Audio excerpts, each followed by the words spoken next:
Hey, welcome to the Dropship Podcast. And today we're going to talk about 3 things we think every entrepreneur needs to be successful. We get asked this so much, John, so many different ways. What does it take to be successful? What percentage of dropshippers are successful? We get asked all these questions often, and really it comes down to you. And so if you can embody some of the things that we're going to talk about today, you're likely going to be successful. In fact, there's one thing that stands out right out of the gates to me is don't fucking quit. I hate how many people quit. I hate the worst part of teaching people how to do a business model is how many people just stop, or how many people don't even log in or watch one video. And I think that's the most frustrating part of trying to lead people, trying to show people a way, is how many people quit. And so I'm going to start off with point number 1, resilience. Be fucking relentless. Never quit. Never stop showing up, and never stop going after what you want in life and settling for what life has given you or what is out there, or what really it's like settling for what you'll accept rather than going after what you deserve. Yeah.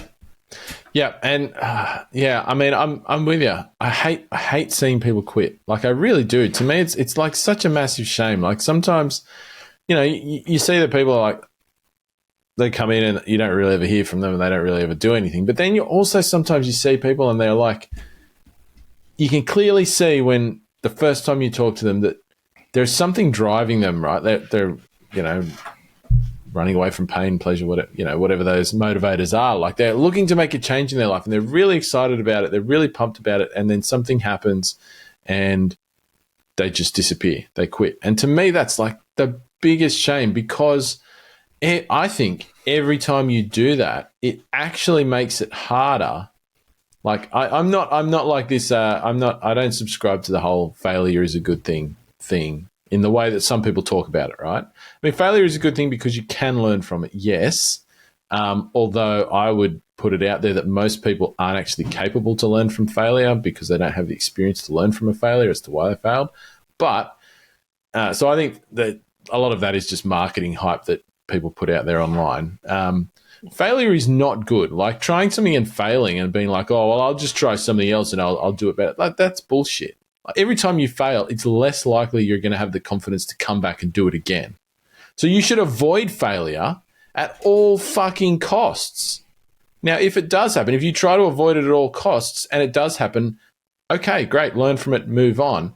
But like, some people are just like, well, I'm going to try something and I'm really excited about it, but if it doesn't work, I'm just going to walk away. And like, it's like, dude, is like literally the worst thing you can do. If that's your approach, like, if you're sitting there right now listening to our podcast all the time, you're like, well, maybe I'll just dabble my fingers in it a little bit. And if I find something gets a bit hard, I'll just go back to doing whatever. Like, just don't even bother. Please. Don't bother. You're missing this first thing we're talking about. You're not going to make it. Like, save your time, go back to Netflix, whatever it might be. But I think the hard part is failure is subjective, right? So you are 1000% facing adversity in everything you do and everything in life, and business is no different.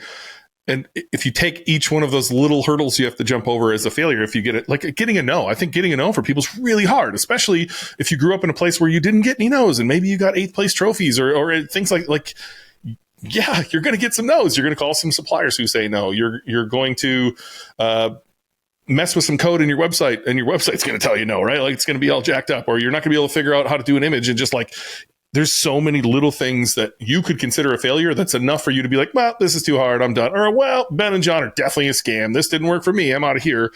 Or you can, again, be fucking relentless and realize adversity is going to come up and you're going to keep going and going and going. So like, failure is a tough one, John. Like, I actually think failure is a good thing, but my definition is a little different than your definition of, like, failure to me would be you're dead, I guess. Failure is only when you accept that it's a failure, I guess. Yeah.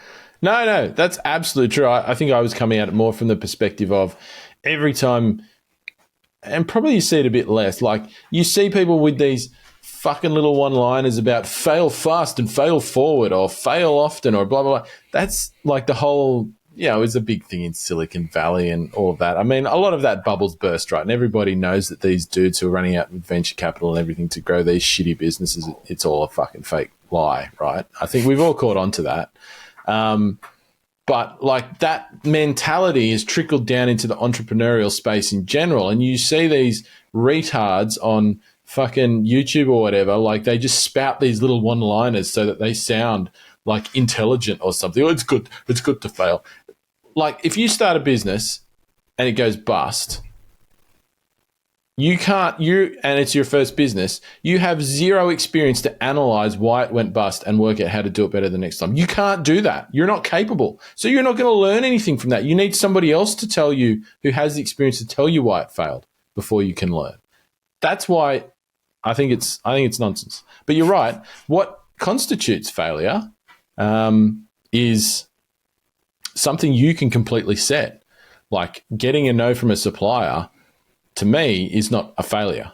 It's not failure. Like that's normal. Like I would be hideously surprised if me, with the experience of hundreds and hundreds of supply calls, went into a new market, called suppliers, and I didn't get a no. Like I would be like, holy shit, what the fuck is going on here? I didn't get told no. Like I would be very surprised. That's normal. It's not a failure. So, yeah, you're absolutely right. Where you set the bar, and maybe that's part of building resilience and being able to push through things is realizing and accepting that a lot of the things that people might consider a failure really aren't actually failures to begin with. It's a normal part of the journey, right? You got to normalize those things. You're right. The ultimate failure is probably, the end of the line, the ultimate end of the line. But until you get to that point, there's always something you can do. There's always ways that you can grow, like et cetera, et cetera. So, yeah. To me, failure's quitting, at least in this business model. Yeah.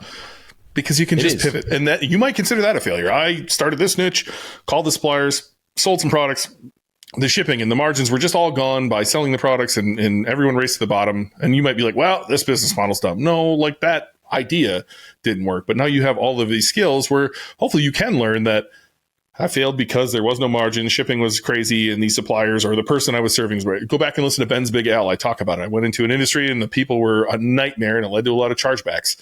You should be able to learn from that and pivot into, all right, well, if I didn't like this, if I didn't like big and bulky things that cost a lot of ship, maybe I should sell smaller things that cost a little bit, right? Like you should be able to learn some things from that. And that's the one takeaway I want people to have today is like, as long as you are unwavering in your belief that this is going to work and you're going to get over any obstacle that comes in your way, none of these things are, quote unquote failures. And you can just keep slithering your way. And that's what business is being adaptable, right? Leading into our next point. It's about being creative, being able to figure shit out when it comes along. Yeah, absolutely. I think that's, looking at a lot of the success stories that people that we know, et cetera, et cetera. I mean, most of them had a lot of bumps along the way, or things that happened that they weren't expecting, or things in their market, their niche, that were different to what everybody else experienced, that they had to work out. Like there was no way for them to kind of, there was no course that was going to explain that particular thing that was unique to their experience that nobody else experienced. And like, they had to go and say, well, okay, how can I solve this problem? Like in a way that's unique to my business, because this problem is unique to my business or my market or something like that. And once again, you've got to have the first point, the resilience to say, I'm prepared to figure it out. But then you've also got to be able to think creatively to figure out the problem and come up with an answer and figure it out, and every problem does have a solution. Like I think, very rarely, I think, have I come up against a problem in business that had no solutions, right? Where it was just like, oh, yep, we're done here. Can't do anything about that. Like there's always a solution. Some solutions are, more painful than others, or, much more challenging to implement than others. But there's always a solution. So if you're the person that is able to practice and develop creative thought when it comes to problems and problem solving, then, I think it actually makes those challenges and points that you might think of as failure a lot easier to deal with. Like if you can think creatively, like, oh, a supplier says no, right? Like just using this as one of the early sticking points that you might have in this business model. A supplier says no and they throw a reason out at you. Like if you can think creatively, and you're good at this one, Ben. I've heard you come up with so many ideas about dealing with suppliers. Like if you can think, like take what they're saying to you, think about that problem. Like what is the reason they're saying no? Like think about it and propose some solutions to that. And oftentimes they could be creative solutions. That might turn into them saying yes. And that challenge kind of disappearing because you're able to creatively think about it. And so I think, it's a great trait to be able to have, just to be able to say, I'm prepared to deal with anything, and kind of just actually sit down and or get advice from other people as well. But I think it is important that you're able to do it on your own, because there are going to be things that arise for you in your niche or in your market or in your business that sometimes nobody else is dealing with, right? So there's nobody, you can't go and watch videos in a course to solve your problem, or talk to somebody else. Sometimes you just got to work it out yourself.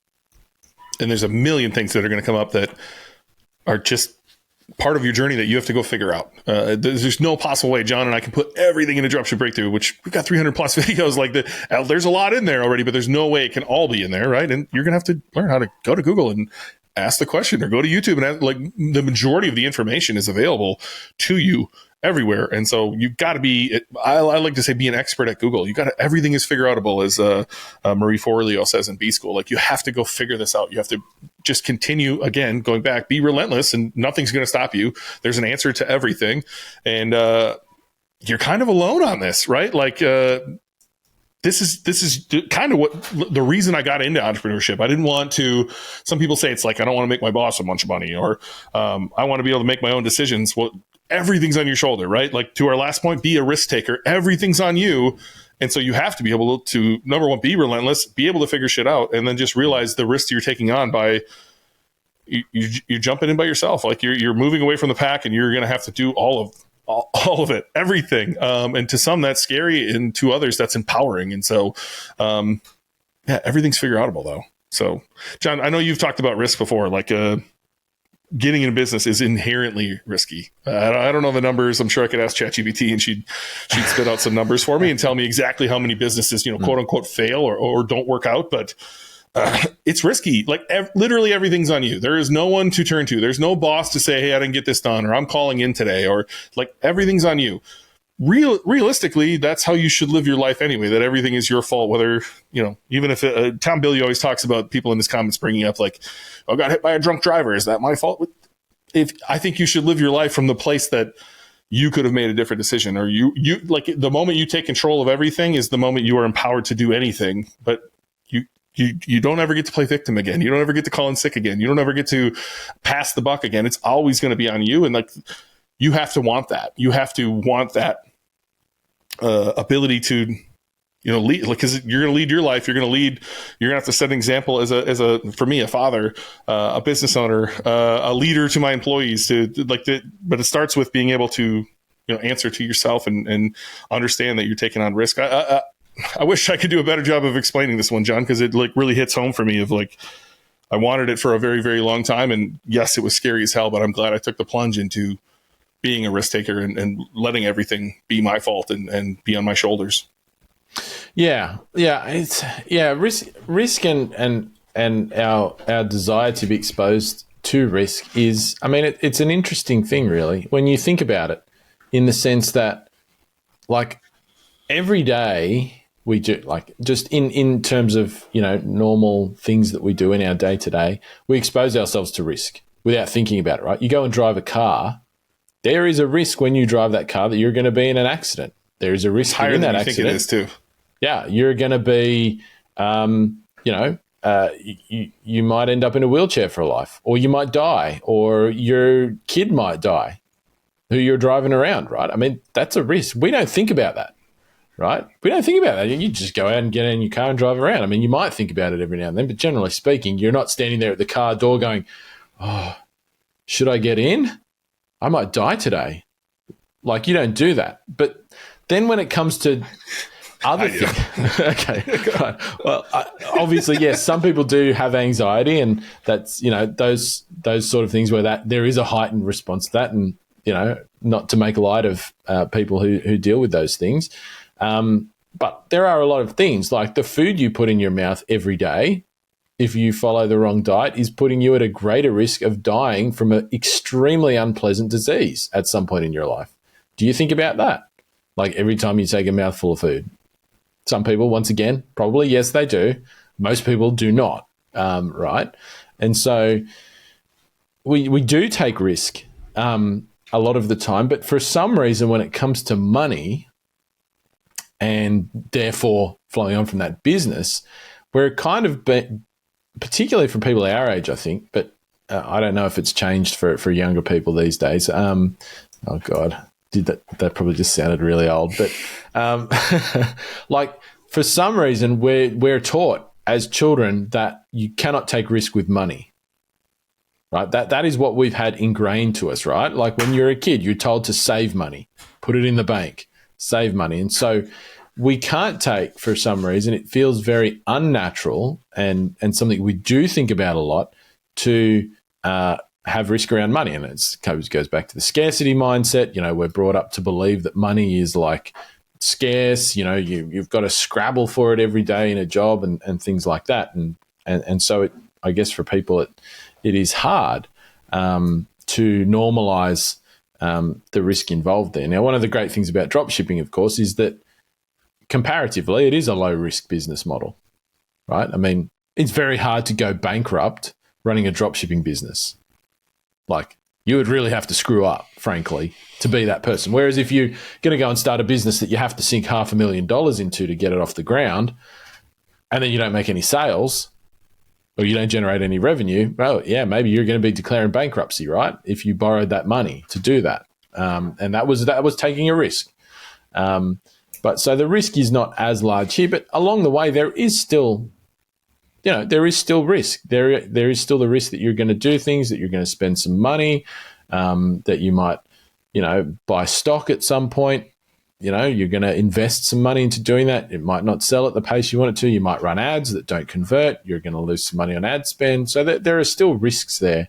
But I don't know. I think looking back, it's probably, for me now, those things feel like really tiny risks just because you've been doing them like we've been doing them so often. You don't really think about it. I'll go and start running ads. I started running ads in a business I recently bought like 2 days ago. I'm spending like $100 a day on ads. Now, for me, that doesn't feel risky because I've seen the results of doing that before. I know that it works, right? But for somebody who's just starting out, they'd be like, "Oh, I'm not spending $100 a day. What if I don't make any money? Like that's, what's going to happen?" So yeah, I just find it really interesting that, we have that level of risk aversion when it comes to business built into us, or trained into us, probably is the better way to say it, because you can't die from starting a dropshipping business, but you can die from driving a car. So why feel that starting a dropshipping business or any business is more risky? Like the ultimate outcome is nowhere near as bad if things go wrong, and yet you'll spend time like poring over the decision, like, oh my God, is this the right thing to do? Is it not the right thing to do? Well, to me, it's crazy that you don't have the same level of decision making about driving your car. You might die today. Well, you might want to ask what the risk of is there before starting, right? Because I've had people get on who, what's my mom going to think? What's my dad going to think? What are my friends going to think? What if it, it fails and I have to, face my coworkers who I've been talking about starting a business? Like, to me, that's a different question really that we could get into, but like you're going to have to take on risk throughout your business, right? So like John just said, risk of buying a course to help you learn in the first place. I hope you sat there and thought this hard about college before you spent that kind of money on something that's probably not doing super well for you.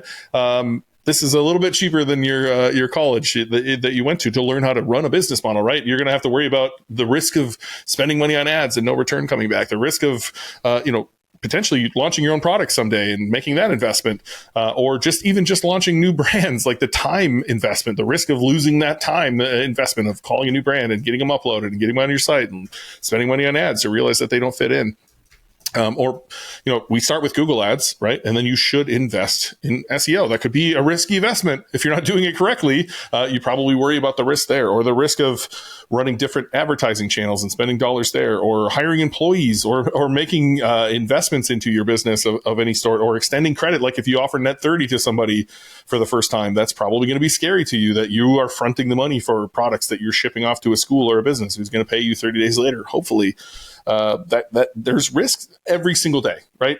I'm just reading off a list. Thank you, ChatGPT. Negotiating deals and negotiating contracts within your business. There's risk involved there if you didn't, have the right person in your corner to help you negotiate those things. There's going to be risk everywhere, and so as long as you're willing to be a risk taker, to be fucking relentless, and to be understanding that everything is solvable, you can solve every problem, and everything is your fault. Like if you can do those three things, there's nothing that's going to stand in your way. And maybe it isn't a dropshipping store.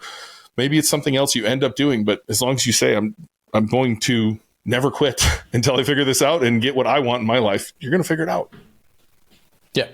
Yeah. I get asked a lot, and I don't have an exact number answer to this, but if I look at people who take our course, right, Dropship Breakthru, and start a business and run that business for 12 months at any level, like not even making a lot of money, let's just say, but like people who are resilient enough and creative enough, etc., to do that for that amount of time, who then go on from there to continue to make money, and make back the money they invested, all that sort of stuff, right? The rate's really high.